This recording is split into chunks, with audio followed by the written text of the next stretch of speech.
नमस्कार, आप सबका स्वागत।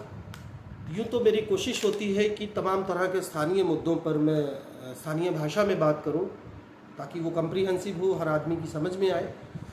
लेकिन आज दो अहम तरीन मुद्दों पर मैं सिलसिलेवार ढंग से बात करना चाहता हूं, और चूँकि ये मुद्दे सीधे तौर पर समुचे देश से, हमारी राष्ट्रीयता से और हमारे देश के आने वाले मुस्तकबिल से जुड़े हैं, तो मुझे लगता है कि भाषा हिंदी रहे तो ज़्यादा बेहतर होगा।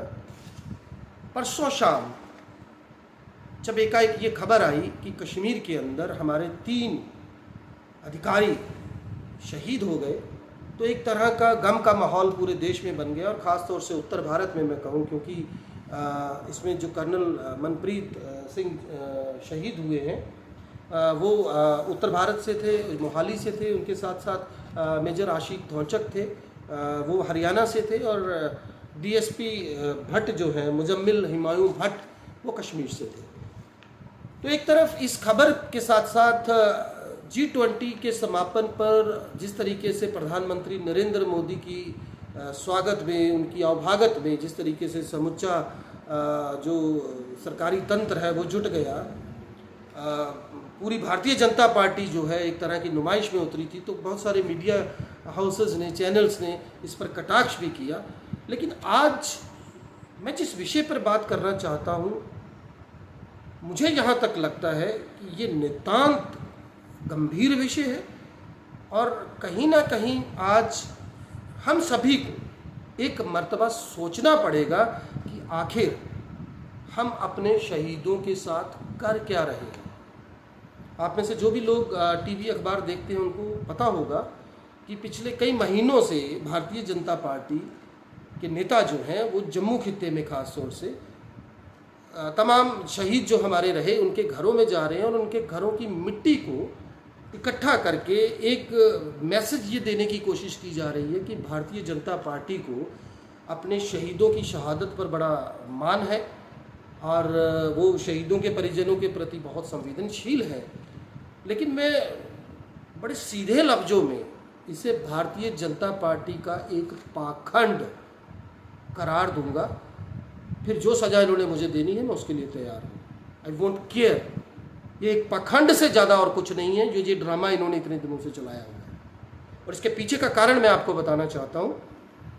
मोदी सरकार जब से सत्ता में आई, और ख़ास तौर से मैं एक डेट बताऊंगा आपको, दिसंबर 15, 2017 को एक आरटीआई लगती है जिसमें ये पूछा जाता है कि एक शहीद की क्या परिभाषा है, और एवज में एमओडी जो जवाब देता है उसमें ये साफ कहा जाता है कि भाई हम तो शहीद लफ्ज़ इस्तेमाल ही नहीं करते, या तो हम कहते हैं जी कि बैटल कैजुअलिटी है या ऑपरेशनल कैजुअलिटी है। अब ये जो 3 ऑफिसर्स हमारे जान से गए हैं, आप कोई अखबार उठाकर देख लीजिए, आपको हेडिंग में इन तीनों शहीदों की शहादत को बलिदान के नाम पर दिखाया गया है। हालांकि कुछ चैनल्स ऐसे हैं जो इन्हें शहीद बता रहे हैं, लेकिन हकीकत ये है कि पिछले 3 से 4 सालों के वक्फे में शहीद शब्द को परिभाषित करने का नया तरीका खोज लिया है मोदी सरकार ने, और इनकी जो शहादत की परिभाषा है वो सिर्फ युद्ध के दौरान, युद्ध क्षेत्र में अगर कोई जवान या अधिकारी शहीद होता है तो उसे ही शहीद माना जाएगा। मैं आपसे एक सवाल पूछना चाहता हूँ। आज से करीब 4-4.5 महीने पहले जब पुंछ में एक एम्बुश के दौरान भारतीय सेना के 5 जवान शहीद हुए थे, तो क्या वो पिकनिक पर जा रहे थे?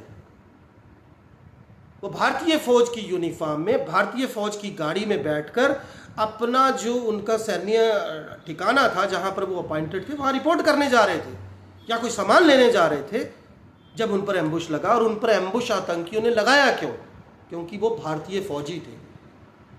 तो हम उनकी शहादत को क्या कह रहे हैं कि 5 जवान बलिदान हो गए। This is what we are trying to say. Is it not ridiculous? Is it not extreme kind of shame? हम कर क्या रहे हैं? कल ये जो 3 अधिकारी हमारे शहीद हुए हैं, इनको भी बलिदानी बताया जा रहा है। मेजर मैं जिनका नाम अभी लिया, मनप्रीत सिंह जो हैं, ये आज से कुछ महीने पहले एक बड़े इंपॉर्टेंट ऑपरेशन में जो है वो शामिल थे, उनकी बड़ी भूमिका थी। और मेजर आशीष धौंचक पर तो आतंकियों ने ग्रेनेड से हमला भी किया था।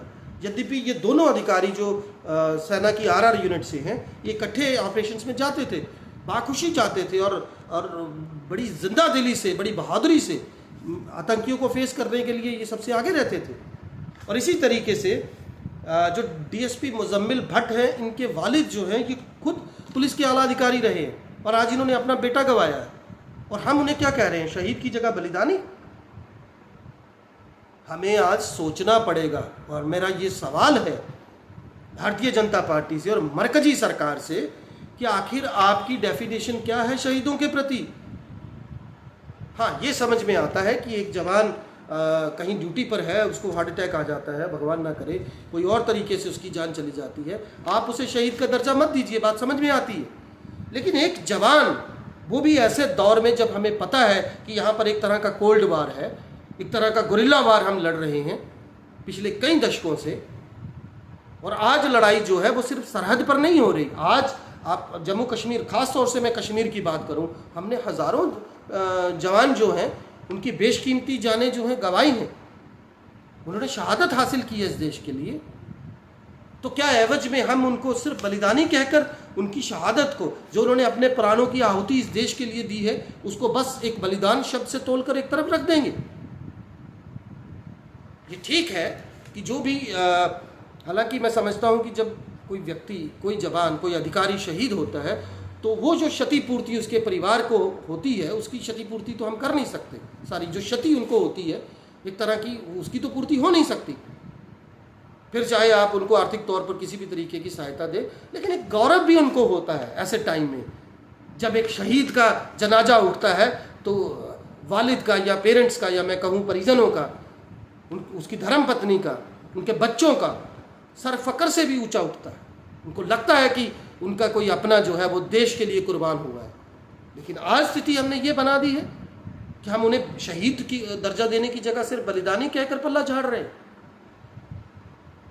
मुझे नहीं पता टेक्निकली क्यों इस तरीके का ये जो नया ड्रामा जो है वो मरकजी सरकार ने शुरू किया है। लेकिन एक बात साफ है कि जब युद्ध सरहद पर ना होकर देश के अंदर शुरू हो जाए, फिर चाहे वो औचक हो, छापेमारी ढंग का हो, जब किसी भी ऐसे जवान या अधिकारी की जान देश की रक्षा में दुश्मनों से, और वो भी वैसे दुश्मन जो बुजदिलों की तरह हमला करते हैं, पीठ पर हमला करते हैं, एम्बुश लगाकर, घात लगाकर हमला करते हैं, तो जब ऐसे कायर, बुजदिल और जिहाद के नाम पर निर्दोषों का लहू बहाने वाले आतंकियों से हमारे जवान या हमारे अधिकारी लोहा लेते हैं, और उनमें जब वो अपने प्राणों की आहुति दे देते हैं, जान से जाते हैं, तो हम उन्हें सिर्फ बलिदानी कहकर एक तरफ खड़े हो जाएंगे।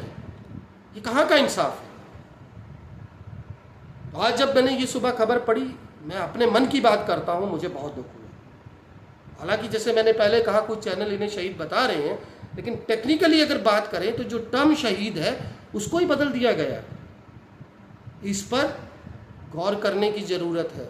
और मैं भारतीय जनता पार्टी के नेताओं को कहना चाहता हूं कि अगर आपको बहुत बढ़िया बात है, आप शहीदों के घरों से मिट्टी इकट्ठी कर रहे हैं, आपके मनों में बड़ा सम्मान है हमारे शहीदों के प्रति, तो भैया ये कम से कम ये शब्द जो बलिदानी है इसको हटवाइए।